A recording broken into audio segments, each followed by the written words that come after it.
George, you've counted that money 8 times, my friend Bess Marvin said from the passenger seat of my car.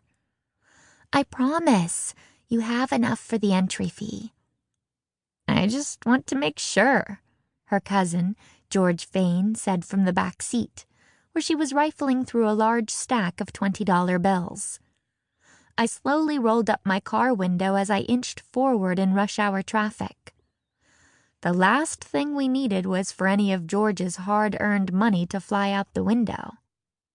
Bess gave me an exasperated look. I shrugged with a half-smile. Bess knows that George gets fixated on things she's passionate about, and there are few things George is more passionate about than poker. Her dad taught her when she was 5, and now she plays every weekend with her family. She even watches the World Series of Poker on TV. Bess is very even-keeled and doesn't tend to become obsessed with things like games or new gadgets, the way George does. In a lot of ways, George and Bess are polar opposites, even though they're incredibly close. George would wear jeans and a t-shirt every day if she could, while Bess is a bit of a fashionista. Take tonight, for example. Bess had spent weeks looking for the perfect dress for the charity event we were attending, before picking a gorgeous asymmetrical ruby red gown, while George wore the same black pantsuit she wears to any event that requires dressing up. George loves technology, while Bess would rather send a paper letter than an email. In general, I fall between them. For instance, I didn't buy a new dress for tonight, but I did spend a good hour going through my closet choosing which dress to wear. When it comes to obsessive behavior, however, I'm probably closer to George. I'm an amateur detective. I solve mysteries around town.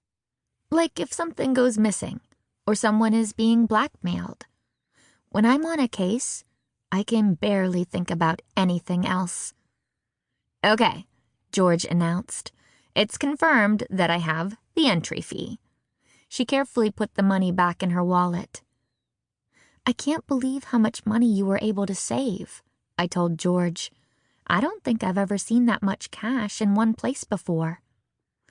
Well, if everything goes according to plan, Bess said, you should see a lot more tonight.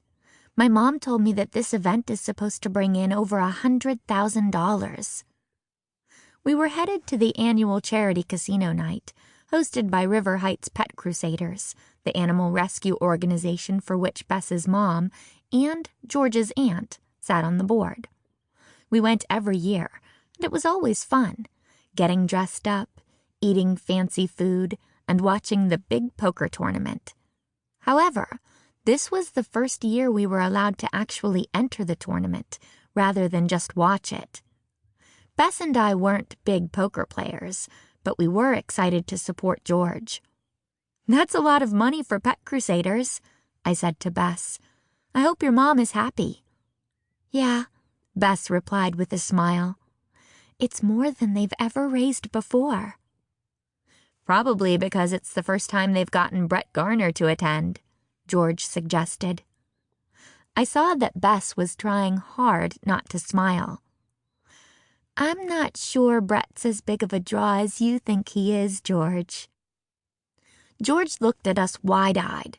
But Brett Garner is one of the most famous poker players in the United States. He's won the World Series of Poker twice.